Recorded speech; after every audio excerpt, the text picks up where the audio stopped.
제가 이제 더 이상 지부장이 아니기 때문에 제가 오겠다 해서 올 수 없는 교회가 되었다거나 할까요? 네, 여러분께서 저에게 초청해 주셔서 참으로 감사하고 또 하나님께 영광과 감사를 드립니다. 오늘 아침에 안식학교를 하면서 참 어려운 간증을 우리 구동인 집사님이 해주시는 걸 이렇게 들으면서 저도 참 부끄러움을 느꼈습니다. 이번 한 주는 저에게 좀 힘든 한 주였던 것 같아요. 부부가 그렇잖아요. 가끔씩 다투기도 하고. 제가 결혼해서 우리 집사람하고 일주일 동안 이야기를 안 한 적이 있습니다. 이거는 이제 자랑으로 얘기하는 게 아니라, 저희 교회는 한 올라가신 장로님께서, 은퇴하신 장로님께서, 아마 저희들에게 용기를 주시려고 이렇게 했던 것 같아요. 목사님, 제가 교회에서 여러분의 목사님과 사모님을 수십 년 목회하면서 이렇게 겪었었는데, 지금 우리 사모님이 우리 교회에 계셨던 사모님들 가운데 가장 훌륭한 사모님입니다. 얘기해 주셨어요. 근데 또 부부는 다릅니다. 그죠?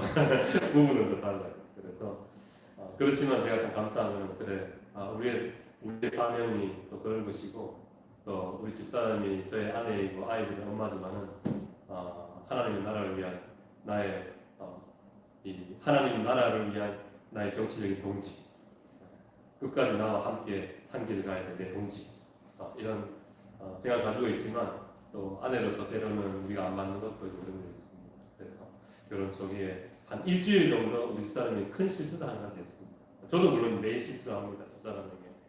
그때 너무 참 제 마음에 이게 쉽게 이게 안 되는 거예요. 그래서 일주일 동안 제가 얘기를 못했어요. 일주일이 지난 다음에 제가 집사람한테 가서 이렇게 이야기하고 또 서로 용서하고 시작해봤습니다. 이번 주에 집사람이 일요일날 큰 실수를 한 가지 했어요. 근데 보통은 하루나 이틀이 지나면은 하나님께 기도할 마음이 생기고, 하나님 제 마음도 또 풀어주시고, 또 집사람도 또 마음을 열어주시고 이렇게 해서 했는데 마음이 안 풀리는 거예요. 어제 안식일을 맞이하는데 하나님께서 안식일 은혜를 저에게 주셔서 마음을 열어주시고, 그래서 집사람에 가서 제가 용서하고 또 같이 또 화해하고 이렇게 해서 안식일을 시작하게 되었습니다. 오늘 아침에 와서 이렇게 안식일 날 아침에 이제 두 분의 간증을 들으니까 나 있을 때가 당신 혼자 데리고 와 이렇게 보내고, 저도 충분히 그런 걸 경험했었어요. 목사지만 그런 얘기를 들으면서 내가 우리 집사람보다 의롭지 않다. 누구든지 다 죄인이고, 누구든지 다 연약하고, 누구든지 다 이 땅에서는 죄로 망가져 있고 고장나있다. 그저 하나님의 은혜만이 우리를 살게 하고, 하나님의 은혜만이 우리를 구원하고, 하나님의 은혜만이 우리를 하나님의 나라에 도착할 수 있는 유일한 힘이구나. 그것을 다시 한번 느끼게 되었습니다. 그래서 우리 사랑하는 진교 열린교회 모든 성도님들, 항상 하나님의 은혜는 나에게 내리고 있다. 그것을 항상 기억하시고, 그렇지만 하나님의 은혜를 다 받는 건 아니더라고요. 제가 보니까 마음을 열고 그분의 은혜를 받고자 하는 사람만이 하나님의 은혜를 받게 됩니다. 다 내리지만 다는 아니에요. 그래서 여러분께서 이번 한 주 동안 또 앞으로 우리가 하나님의 나라에 갈 때까지 어떠한 마음과 상태에 있더라도 항상 하나님의 은혜의 마음을 열어 두시게 되기를 진심으로 소망하고 기도합니다. 오늘 여러분들과 함께 나눌 말씀은 역대하 14장에서 16장까지 있는 말씀인데요. 역대하 14장 16장에서 우리가 오늘 함께 살펴보기를 원하는 인물은 아사 왕입니다. 먼저 화면에 보시는 역대하 16장의 말씀을 먼저 읽겠습니다. 아사가 왕이 된 지 39년에 그의 발에 병들어 매우 위독했으나 병이 있을 때 그가 여호와께 구하지 아니하고 의원들에게 구하였더라. 다시 한번 읽겠습니다. 병이 있을 때에 그가 하나님께 구하지 아니하고 사람을 의지하였더라. 아사가 왕위에 있은 지 1년 후에 죽어 그의 조상들과 함께 누웠다. 네. 성경에는 여러 가지 질병들이 기록되어 있죠. 문둥병, 또 중풍병, 혈루병, 또 마비 증상도 있고요. 열병, 앞 못 보는 병, 듣지 못하는 병, 말 못하는 병. 그런데 여기 역대하 16장에는 아주 흔하지 않은 발에 생긴 병이 기록되어 있습니다. 이게 정확하게 무슨 병인지는 확실하게 알 수 없지만 이 병의 그 히브리어 단어로 오늘날 학자들이 의학자들이 추측해 봤을 때 이런 병이었을 것이다라고 추측합니다. 통풍이라는 병이 있다고 해요. 신진대사 이상으로 생기는 병인데요. 요산과다로 인해서 염증이 생기고 통증 및 붓기가 생기는 병이었을 것이다 이렇게 생각합니다. 모든 병이 염증으로부터 시작되죠. 그래서 그걸 해결하지 못하면 그게 암이 되기도 하고 결국에는 사망에 이를 수 있는 그런 시작이 됩니다. 근데 이 역대하 16장에 아주 병도 특이한데 성경의 왕이 생명이 다해서 죽었다든지 전쟁터에서 전사했다든지 또는 정적들에게 암살을 당했다든지 뭐 그런 기록은 있지만 발에 병이 나서 왕이 죽었다는 기록은 매우 특이하고 아주 유일한 경우가 아닌가 이렇게 생각합니다. 도대체 이게 어떤 병이었길래 아사 왕을 죽음에 이르게 했을까? 먼저 아사 왕이 어떤 왕인지 우리가 한번 좀 살펴보겠습니다. 여러분 보시는 것처럼 이 아사 왕은 통일 이스라엘 시대에 다윗 왕의 아들 솔로몬의 아들 르호보암부터 이제 나라가 남북으로 갈라지죠. 우리나라처럼. 그래서 르호보암, 아비야, 아사 이렇게 해서 남북으로 갈라진 남방 유다의 제 3대 왕이었고 다윗의 4대 후손이었습니다. 아사가 어떻게 정치를 했는지 한번 읽어볼까요? 아비야가 그의 조상들 아사 왕의 아버지입니다. 아비야가 그의 조상들과 함께 누움에 다윗성에 장사되고 그의 아들 아사가 대신하여 왕이 되니 그의 시대에 그의 땅이 10년 동안 평안한다. 아사가 그의 하나님 여호와 보시기에 선과 정의를 행하여 이방 제단과 산당을 없애버리고 주상을 깨뜨리며 아세라 우상을 찢고 유다 사람에게 명하여 그 조상들의 하나님 여호와를 찾게 하며 그의 율법과 명령을 행하게 하고 또 유다 모든 성읍에서 산당과 태양신을 없애며 나라가 그 앞에서 평안함을 누립니다.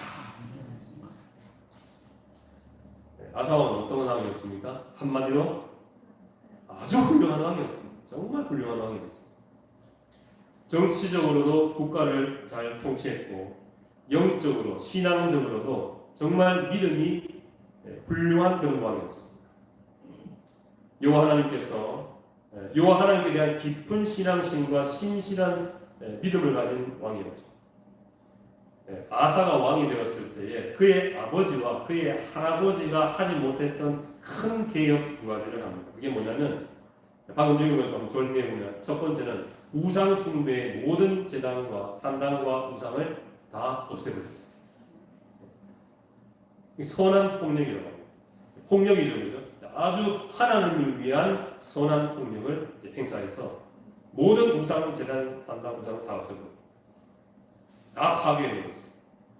그리고 여러분 16장, 15장, 14장 읽어보면 그 할머니가 자기 할머니가 아세라 상을 세웠어요.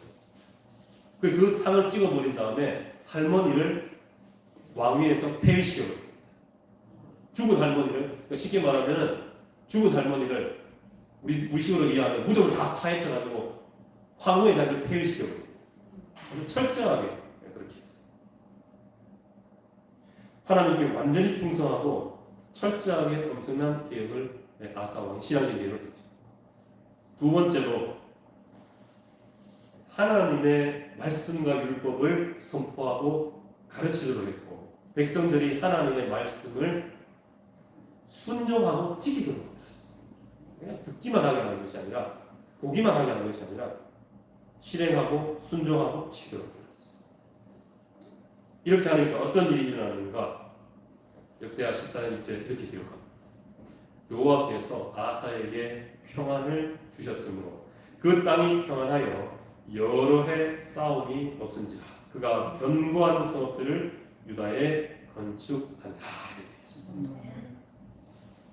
이거를 오늘날로 좀 이렇게 분석해서 말하자면 이겁니다. 첫 번째, 나라가 평안해졌다는 무슨 말입니까? 외세 침입이 없어졌어요. 무슨 말입니까? 나라가 안쪽에 이거죠. 국내 정세가 안정됐다. 정치적으로, 경제적으로 참 안정됐어요. 두 번째, 나라와 나라 간의 전쟁이 그쳤다는 무슨 말입니까? 평화. 국제 정세도 안정됐어요. 어떤 나라도 이 나라를 침범하지, 공격하지 못하게 됐어요. 그래서 국내 정세도 안정되고, 국제 정세도 안정되고, 그 다음에 견고한 성읍들을 건축했다. 이 말은 뭐냐면 건축 경기가 좋아져서 경제가 발전했다. 이 말이에요. 그죠? 경기가 안 좋으면 건축 경기가 죽죠. 그죠? 경제가 살아나면 건축 경기가 살아납니다.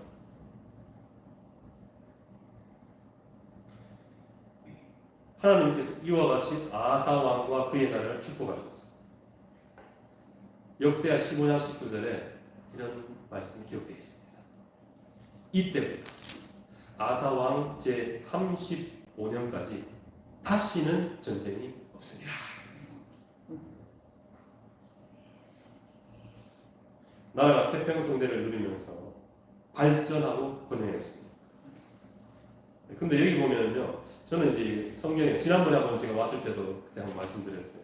저는 성경에 숫자가 나오면은 유심히 생각해보고 좀 찾아보는 그런 습관이 있습니다. 근데 여기 보면은 지금 여러분이 보시는 성경들에 보면은 그냥 오랫동안 전쟁이 없었다 그렇게 하지 않고 아사 왕 제 35년까지 전쟁이 없었다라고 아주 구체적으로 기록을 하고 있습니다.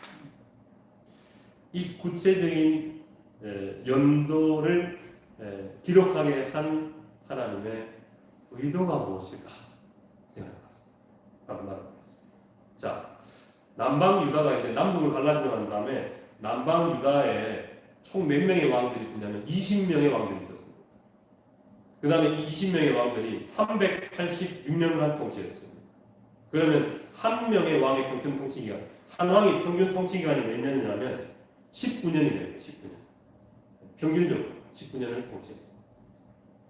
하나의 평균 통치기간 19년 동안 모든 왕들이 자기 통치기간에 전쟁이 다 있었어요. 사무엘하 11장에 보면 이런 말이 있습니다. 자, 한번 다시 한번 읽어볼까요? 해가 시작. 해가 돌아와서 왕들의 출전할 때가 되매 다윗이 요압과 그 신복과 온 이스라엘 군대를 보내니 이렇게 되었습니다. 여러분 이 성경절을 딱 읽으면 어떻습니까? 어떤 느낌이 듭니까? 그죠? 이 표현이 무슨 말이냐면 어떤 느낌이 드냐면 그 당시에 전쟁이라는 것은 거의 해마다 일어나는 연례 행사처럼 일어나던 일이었다 이 말이에요. 해가 돌아 해가 바뀌어가지고 전쟁할 때가 되었다 이 말이에요. 그래서 연례 행사처럼 매 해마다 뭐가 있었습니까? 전쟁이 있었어요. 전쟁이 있었어요. 그런데 역대하 15장 19절에 이때부터 아사왕 제 35년까지 다시는 전쟁이 없으리라 라고 되어 있는데 이 전쟁이 일어나지 않았던 기간이 몇 년인가를 계산해 보니까 25년 동안 전쟁이 일어나지 않았습니다. 놀랍죠, 그죠? 네. 한 명의 평균의 왕, 한 왕이 통치했던 평균 통치기간이 19년인데 그리고 방금 우리가 읽은 성경절에 의하면 매해마다 전쟁이라는 거의 연례 행사와 같이 매해마다 전쟁이 일어났는데 아사왕이 통치하던 기간 중에서 25년 평균 통치기간보다 훨씬 긴 기간 동안 한 번도 전쟁이 일어나지 않았습니다. 놀랍죠 여러분, 그죠? 놀라워.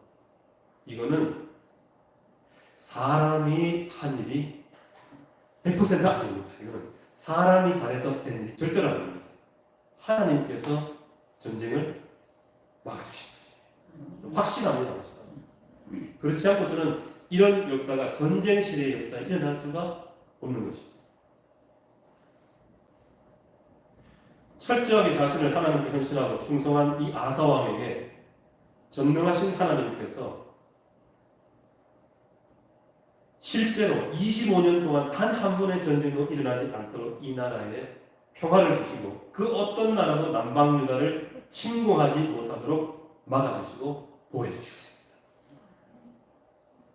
그 원인은 이유는 아사 왕이 하나님께 진심으로 충성하고 자신을 완전히 구별해 바쳤기 때문에 우리말로 하면 쉽게 말하면 그의 신앙과 믿음이 하나님 보시기에 기뻐할 만한 것이었어요.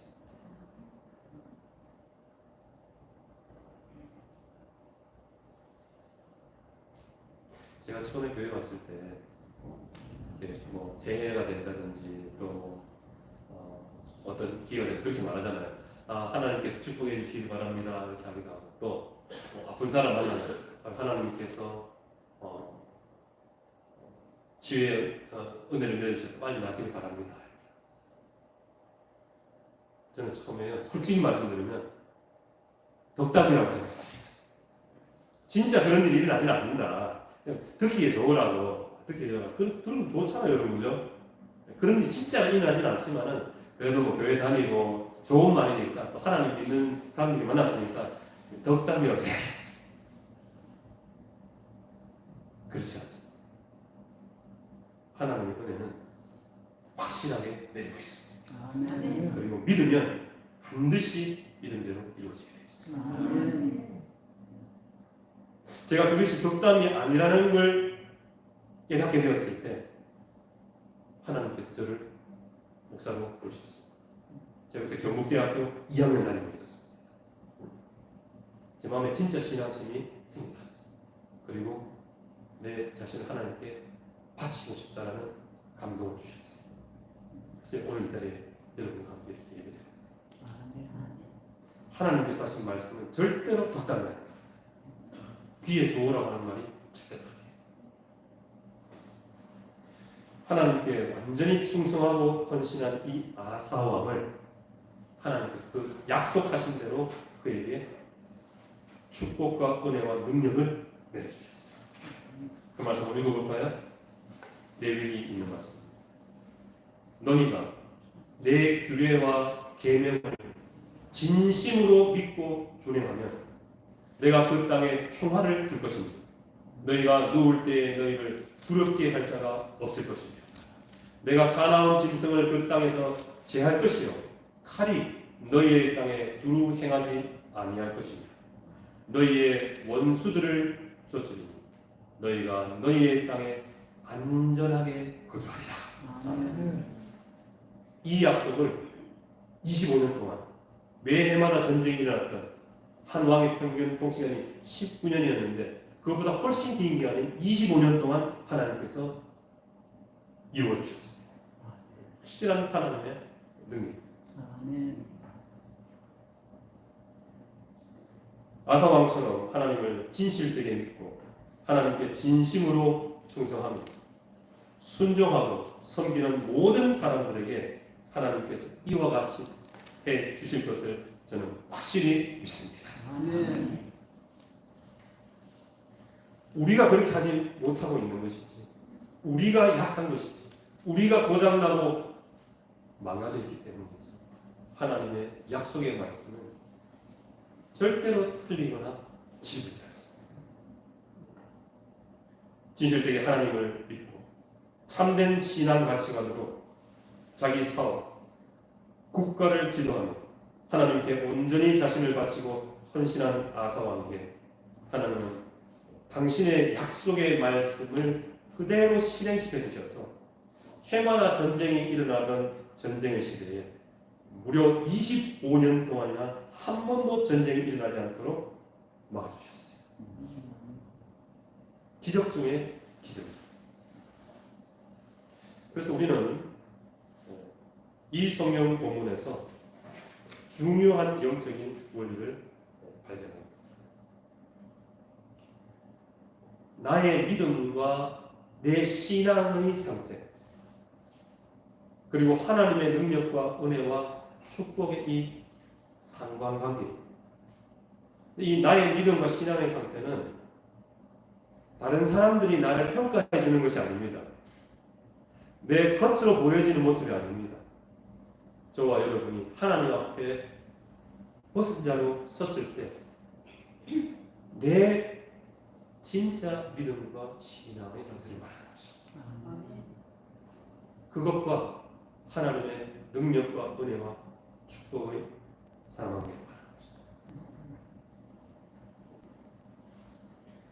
우리가 복 받으려고 하나님을 믿고 섬기지는 않지만 구원 받았으므로 하나님을 진짜 믿고 섬김으로 성경은 분명하게 이 영적 원리에 대해서 말하고 있습니다. 이 영적 원리대로 살다가 마지막 도착 지점이 하나님의 나라로 가는 것이에요. 아멘. 그래서 우리는 이 땅에서 복 받기 위해서 하나님을 믿지 않지만 참된 마음으로 하나님을 믿고 충성하고 섬기면 하나님의 능력과 은혜와 축복이 우리에게 내리게 되어 있습니다. 아사왕이 얼마나 하나님을 철저하게 의지하고 충성하고 섬겼는지 좀 읽어보겠습니다. 역대하 14장 9절에 보면 이렇게 되어 있습니다. 구스 사람 세라가 그들을 치려하여 군사 100만 명과 병거 300대를 거느리고 마레사에 이르되 이렇게 되어 있습니다. 구스는 어느 나라냐면 오늘날의 이디오피아입니다. 이디오피아. 그러니까 이 이디오피아 군대가 아사 왕이 즉위한 후에 아사 왕 10년에 이 이디오피아가 남방 유다를 침공하러 올라옵니다. 이 전쟁이 아사 왕의 마지막 전쟁이었어요. 그러고 나서 이때부터 25년 동안 전쟁이 갑니다. 이디오피아 군대가 지금 몇 명이나 있습니까? 병거는 뭐 빼고 군인만 몇 명입니까? 옛날에 우리 그 임진왜란 전에 이 선생님이니까 이황선 이 선생님이죠. 몇만 양성을 그 10만 양명을 여기 보니까 100만 대군이 쳐들어왔어요. 그죠? 옛날에 우리나라 뭐 당나라가 이렇게 쳐들어오고 이런 얘기들 뭐 100만 대군이 와서 이런 얘기를 가끔 역사 속에 들었는데 이디오피아가 남방 유다를 치려고 몇 명이 왔냐면은 100만이라는 대군을 데리고 남방 유다를 침공합니다. 엄청난 건데. 그런데 이제 여기 14장 이게 9절인데요. 14장 바로 전에 8절에 보면은 아사왕에게 군대가 있었습니다. 이렇게 되어 있어요. 바로 전절에는 아사의 군대는 유다 중에서 큰 방패와 창을 잡는 자가 30만 명이요. 베냐민 중에서 작은 방패를 잡으며 활을 당기는 자가 28만 명이라. 그들은 다 뭐라고요? 큰 용사였더라. 그러니까 남방유대에 총 몇 명이 있습니까 지금? 58만 명이 있어요. 58만 명이죠. 근데 여러분 13장에 보면은 자기 아버지 때 군사가 40만 명 있었습니다. 그리고 아사 왕이 되어서 군사력이 늘어나가지고 아사 왕 때 58만 명의 군대로 이제 늘어났는데 여기 58만 명의 군대가 어떤 군대에 특별한 용어를 쓰고 있는데 큰 용사라고 이렇게 기록합니다. 이 큰 용사라는 표현은요 일반적인 군대에 사용되는 단어가 아닙니다. 성경에 큰 용사라는 게 몇 번 나와요. 기드온 때도 큰 용사라는 단어가 나와요. 기드온이 300명을 몇 명을 상대했죠? 대충 여러분 기억하시는 대로 300명이 있으니까 제가 지금 순간적으로 헷갈리는데 300명 맞죠? 몇 명을 상대했는 것이 아시리아 군대 13만 명을 무찌렀습니다. 자 그러면 일당 얼마입니까? 100배가 넘죠, 그죠? 1000배도 넘죠. 1000배, 한 100배 되겠네요. 일당, 그죠? 그게 큰 용사의 의미입니다. 그게 큰 용사의 의미입니다. 그래서 기도원, 입다 같은 사람들한테 사용되는 이 단어인데요. 일당 10이면 몇 명입니까? 그날 58만 명이 아니고 580만 대군이 갔습니다. 580 맞죠, 그죠? 일당 100이면 얼마입니까? 5,800만 명의 군대가 이스라엘에 있었다 이 말입니다. 여러분 이해하시죠, 그죠? 만약에 큰 용사라는 단어가 없으면 100만 대군데 58만이 싸우는 거예요. 큰 용사라는 단어의 이 큰 용사는 뭐냐면 오늘 말하면은 특전사들, 특수부대, 1당 10, 1당 100의 군사력을 가지고 있는 거예요. 그래서 숫자로는 58만 명이지만은 이들의 전투력으로 하면은 580만이나 5,800만 명의 군사력을 말하는 것입니다. 자, 그럼 여러분 남방유다의 아사 왕이 100만 대군을 상대할 만한 군사력이 있습니까 없습니까? 있습니다. 충분히 있었어요. 충분히 있었어요. 막강한 군사력을 가지고 있는 아사 왕이었는데 이디오피아 군대가 자기 나라를 침공했을 때 어떻게 합니까? 자신의 군사력을 의지하거나 사용하지 않고 하나님께 나아가서 왕이 하나님 앞에 무릎을 꿇고 기도하는 것입니다. 이렇게 기도하죠. 아사가 마주 나가서 전열을 갖추고 하나님 여호와께 부르짖어 이르되 여호와여, 힘이 강한 자와 약한 자 사이에는 주밖에 도울 리가 없사오니 우리 하나님 여호와여, 우리를 도우소서. 우리가 주를 의지하오며 주의 이름을 의탁하고 이 많은 무리를 치러왔나이다. 여호와여, 주는 우리 하나님이시오니 원하건대 사람이 주를 이기지 못하게 하옵소서. 저는 이게 더 위대한 모습인 것입니다. 힘이 없는 약자가 하나님을 의지하고 하나님께 부르짖는 것도 놀랍고 위대한 믿음이지만 아사 왕에게는 5,800만의 군사력이 있었어요. 그런데도 아사 왕은 군사력을 의지하지 않고 하나님만을 의지합니다. 놀라운데 저와 여러분도 이와 같이 하게 되기를 간절히 바랍니다. 아멘. 저희 한국교회 교우님들 여러분도 마찬가지죠. 항상 하는 얘기가 뭐냐면 옛날엔 정말 찢어지게 못 살았는데 요즘 우리 나라 너무 잘 삽니다. 너무 풍족합니다. 누가요? 교인들이 자기들이 잘 살고 있다는 얘기예요. 쉽게 말하면 우리나라 잘 산다. 여기 계신 분들 가운데 하루 세끼 못 먹는 분들 없습니다. 목사가 월급이 적다고 하지만 많지 않지만 살아가는데 아무 문제 없습니다. 아무 문제 없습니다. 여러분의 손에 다 돈 있습니다. 여러분의 통장에 넉넉할 만큼 돈이 다 들어있습니다. 집도 있습니다. 다 있습니다. 그러나 우리는 오직 항상 가장 먼저 하나님을 의지해야 하는 것입니다. 아멘. 무슨 일이 있었어도 아멘. 그것을 잊어버리기 시작하면 하나님으로부터 멀어지는 것입니다. 그래서 여러분 항상 조심해야 됩니다. 아멘. 사탄과 악한 영들은 우리가 어떻게 하면 하나님과 점점 멀어지는지 너무나도 잘 아는 그 지혜라고 할까요? 정말 우리보다 훨씬 더 높은 지혜. 그래서 우리가 항상 예수님과 주님과 연결되어 있지 않으면 언제든지 넘어질 수 있는 존재라는 것을 항상 기억하고 항상 하나님을 무슨 일이든지 의지해야 될 것입니다. 아멘.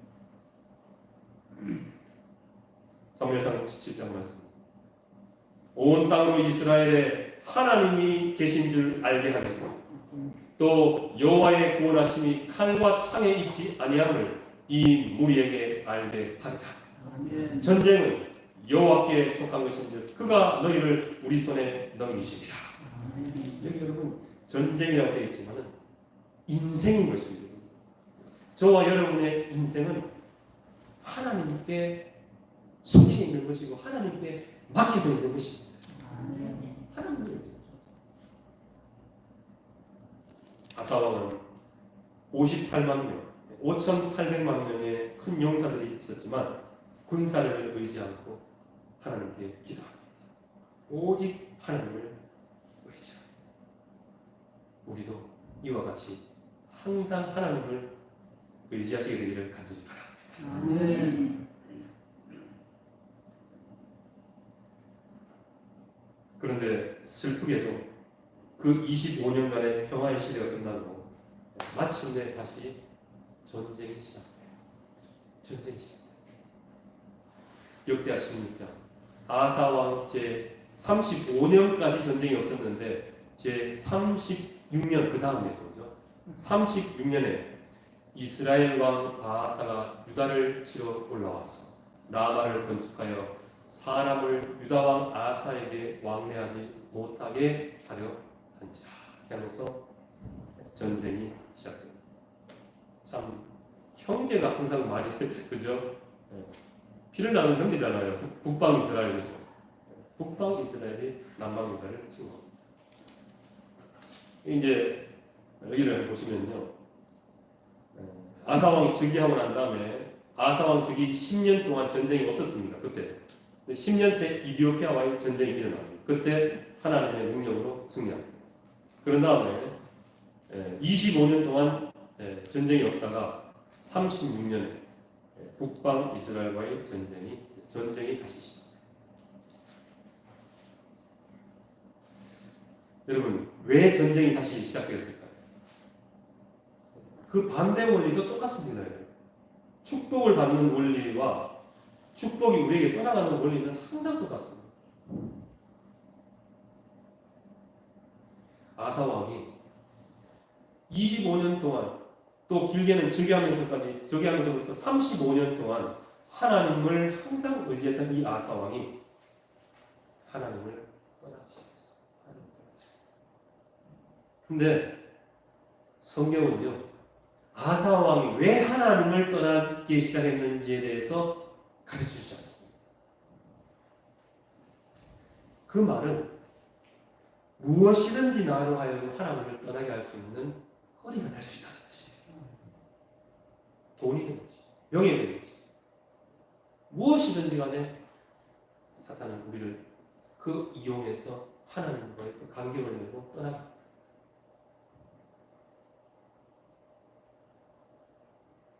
아사 왕이 하나님으로부터 돌아섰습니다. 그의 마음이 하나님을 떠나기 시작하자 25년간의 평화의 시대가 끝나고 다시 전쟁이 시작됩니다. 어떤 이유에서는 하나님으로부터 멀어지고 세상적인 것들을 사랑하게 되고 하나님을 거절하고 하나님을 대적하게 되면 그 결과는 우리에게 나타나게 됩니다. 전쟁이 일어날 때마다 항상 하나님을 의지했던 아사 왕이 25년 만에 다시 시작된 전쟁에서 완전히 다른 사람이 되어 있었습니다. 볼까요?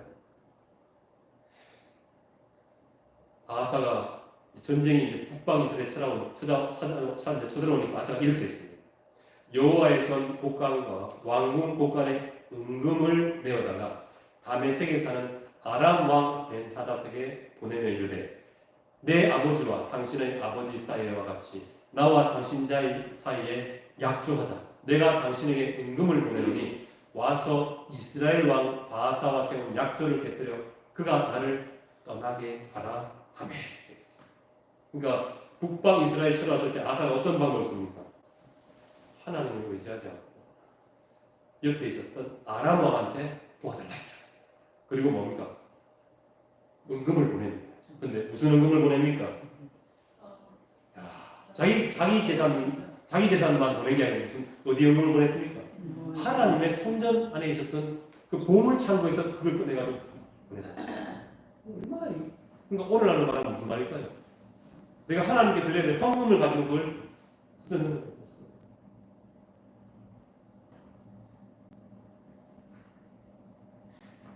이디오피아와의 전쟁 때와는 너무나도 다르게 이 아사 왕이 행동합니다. 아사 왕이 하나님을 의지하는 것을 중단합니다. 여러분, 이것보다 인간에게 불행한 일은 없는 거죠. 전능하신 분으로부터 스스로 단절시키는 거죠. 하나님이 떠난 게 아니에요. 자기 스스로 하나님과의 그 연결을 끊어버려요. 아사 왕이 그렇게.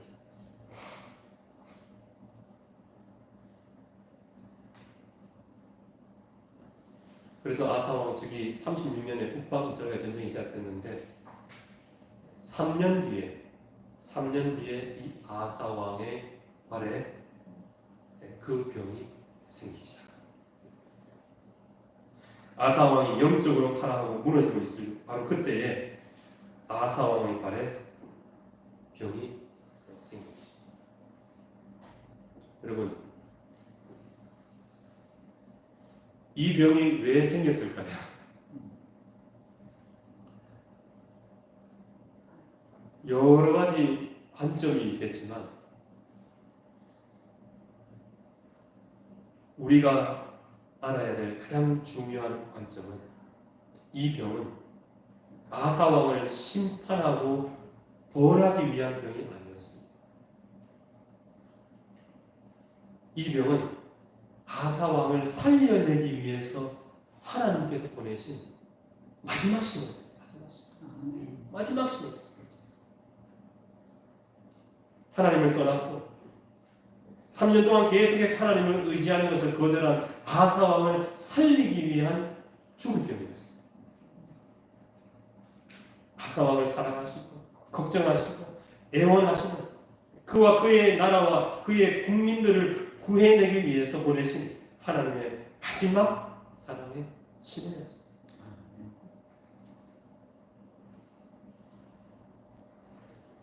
아사 왕이 북방 이스라엘과의 전쟁을 시작하고 아람과 군사 동맹을 맺으면서 전쟁을 해결하려고 할 그때에 하나님께서 선지자를 보내서 그에게 하신 말씀이 있어요. 하나님께서 처음부터 이렇게 병을 보내지 않습니다. 저보다 훨씬 많이 신앙생활하신 여러분들 다 경험하셨죠, 그죠? 하나님이 처음부터 여러분이 잘못했다고 해가지고 그걸 깨우쳐서 돌이키게 하기 위해서 막 첫 밤부터 큰 걸 막 보내지 않습니다. 항상 처음에는 뭘 하십니까? 항상 말씀으로, 기별로. 그 기별이 설교 들을 때 듣는 말씀일 수도 있고, 기도할 때 떠오르는 생각일 수도 있고, 생각을 넣어주신다고 했잖아요. 그래서 제가 찾지는 않겠습니다만, 똑같아요, 여러분. 원리는 똑같아요. 사탄이 가룟 유다의 그 머릿속에 무엇을 넣었습니까? 예수를 팔려는 생각을 집어넣었다고 성경이 그대로 그렇게 표현되어 있어요. 항상 생각을 주십니다. 하나님. 사탄도 주고 똑같아요. 하나님 항상 말씀을 먼저 하십니다. 그래서 하나님께서 마지막 신호를 보내기 전에 하나님께서 선지자, 선견자를 보내서 말씀을 하십니다. 그때 선견자 하나니가 유다왕 아사에게 나와서 그에게 이르되 왕이 아람 왕을 의지하고 왕의 하나님 여호와를 의지하지 아니하였으므로 아람 왕의 군대가 왕의 손에서 벗어난다. 계속 그때부터 문제가 생겼어요.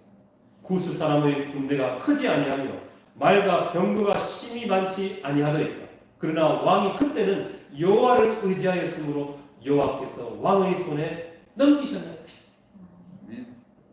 이게 보니까 여러분 우리가 쉽게 키우만 이렇게 대화하면요, 선지자 하나니가 와가지고 하나님을 의지하지 않고 아람 군대를 의지하는 그 아사왕한테 무슨 얘기를 하냐면요, 놀랍게도 25년 전에 있었던 그 이디오피아와의 전쟁 이야기를 꺼내는 거예요. 25년 전에 그 전쟁 이야기를 꺼내는 거예요. 25년 전에 이디오피아의 100만 대군과 싸울 때 당신이 군사력을 의지하지 않고 하나님을 의지하지 않았습니까? 그때 당신이 하나님을 의지했기 때문에 하나님께서 당신이 그 전쟁에서 승리하도록 해주시지 않았습니까? 하지만 지금 당신을 보십시오. 당신은 하나님을 의지하지 않고 사람을 의지하려고 하고 있습니다. 당장 중단하십시오. 당장 돌이키십시오. 당신이 여기에서 멈춘다면 하나님께서 당신의 모든 죄를 다 사하시고 다 잊어버리시고 당신을 도와주실 것입니다.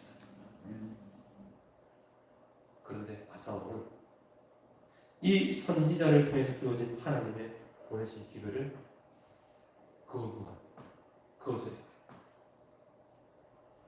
아사가 어떻게 하냐면 노하여 그 하나님 선견자를 목에 가두고 그래.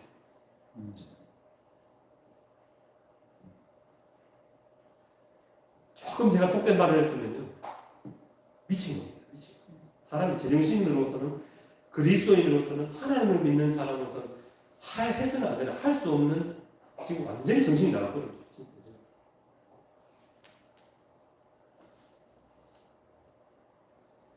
하나님과 하나님의 종의 기별을 무시하고 거절.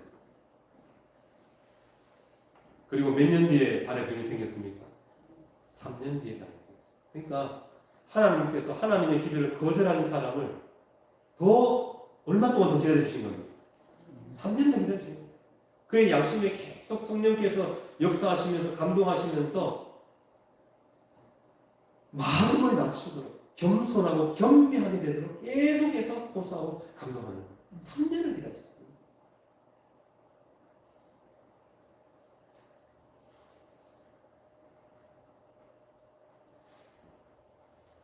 3년 동안 선지자 하나님을 통해서 보내셨던 기별을 듣고 생각나게 하고 회개할 수 있는 시간을 아사왕에게 주신 것입니다.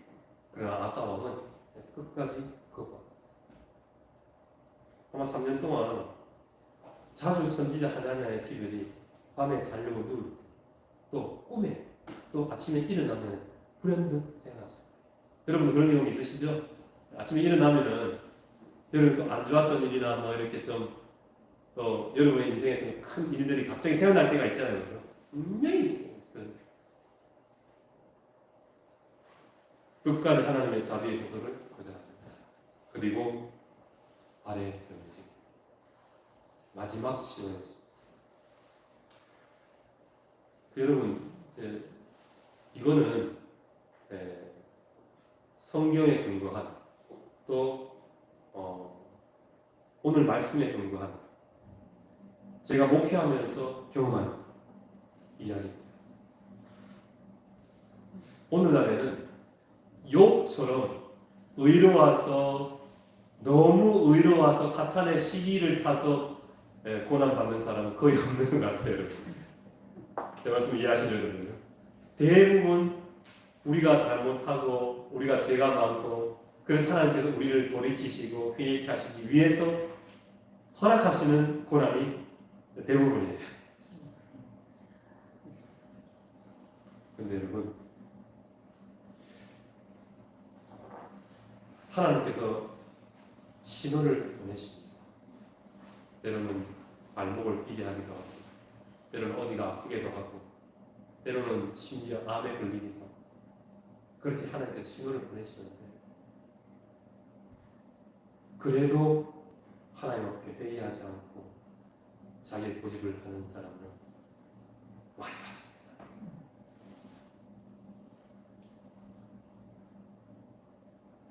제가 목회하면서 10명을 본다면 7명은 끝까지 회개하지 않습니다.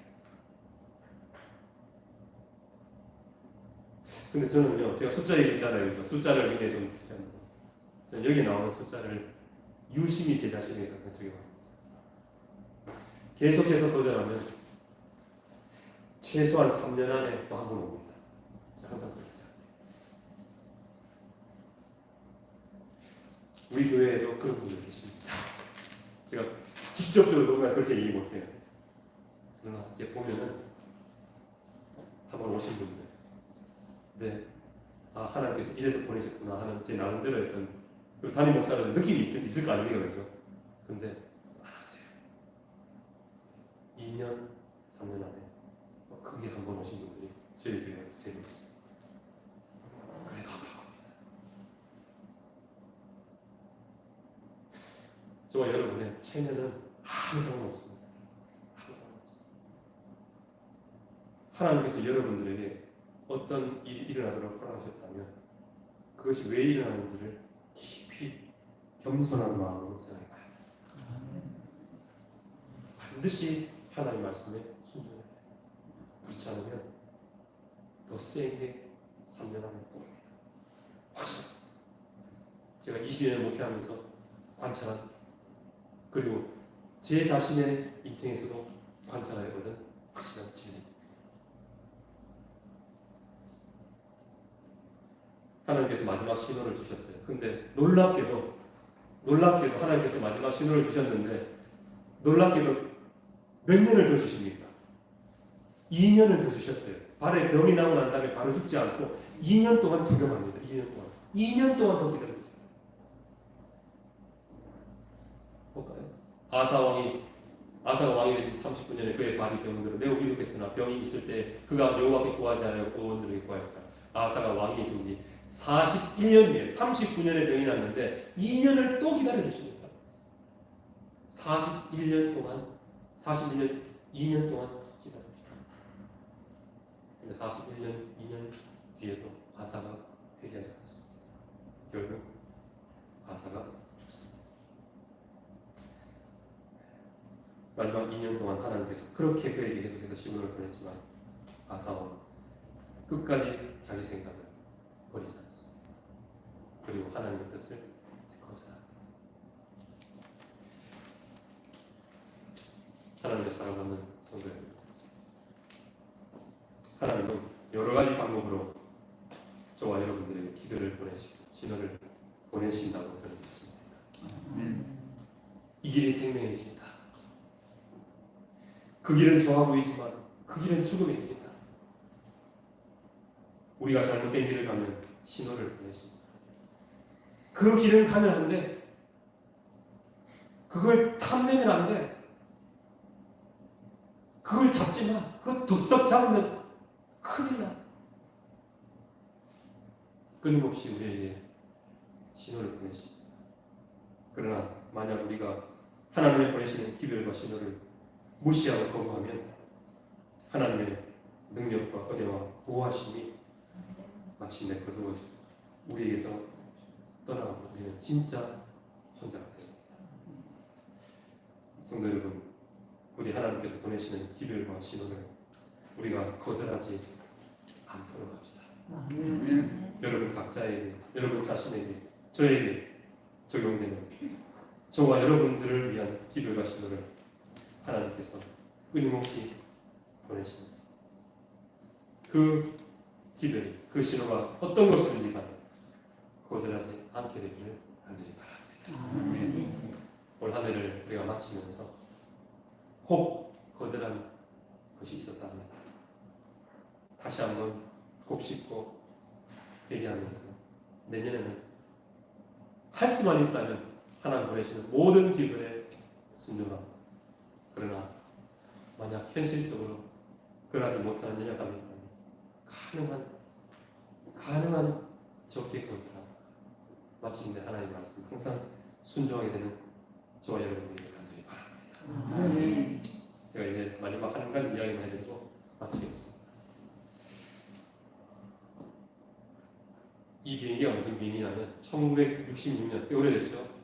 60년 3월 5일 오후 2시에 일본 도쿄 공항을 이륙한 영국 항공기 소속의 보잉 707 항공기입니다. 이 항공기가 이제 일본 도쿄를 이제 이륙해서 홍콩으로 날아가는 비행기였습니다.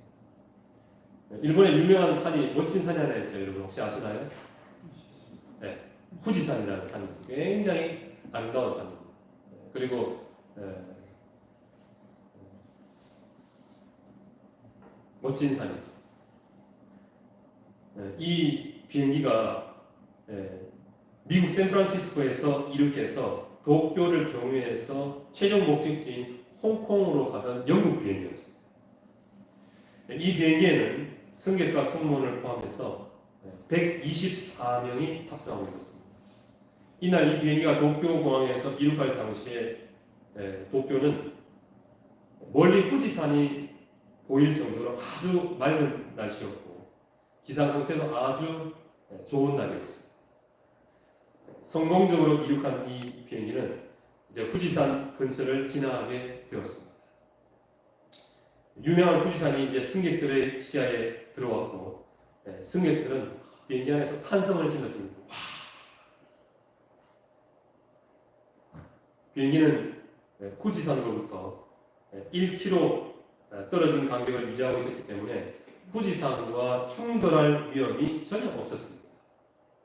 그런데 이 항공기가 잠시 후에 항공기 꼬리 부분에서 하얀색 연기가 나기 시작했습니다. 이어서 비행기가 조종 불능 상태로 빠지고 고도를 잃기 시작하면서 꼬리 날개가 떨어져 나갔습니다. 꼬리 날개가 통째로 떨어져 나갔습니다. 그 다음으로 오른쪽 날개가 떨어져 나가버렸습니다. 그런 다음에 비행기 전체가 연기에 휩싸이면서 막 그 공중분해되기 시작했습니다. 잠시 후에 조종석이 있는 앞쪽 머리 부분이 떨어져 나갔습니다.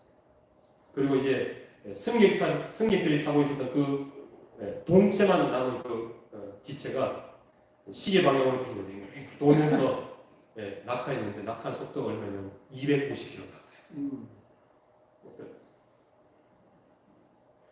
250km가 그러면 그냥 여러분 혹시 250km 달려보신 분 있습니까? 없습니다.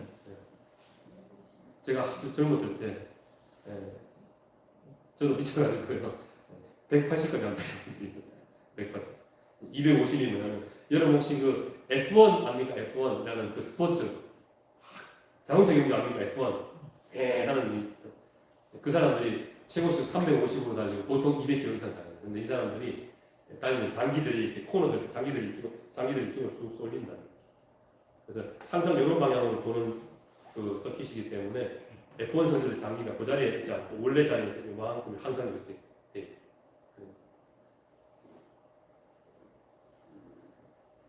이륙한 지 17분 만에 후지산 정상에서 동쪽으로 6km 떨어진 산에 추락해서 탑승객 124명 전원이 사망했습니다. 역사상 최악의 항공기 사고들 중에 하나로 일으켰습니다. 사고 후에 항공사고조사위원회의 사고 원인 조사가 시작되었습니다.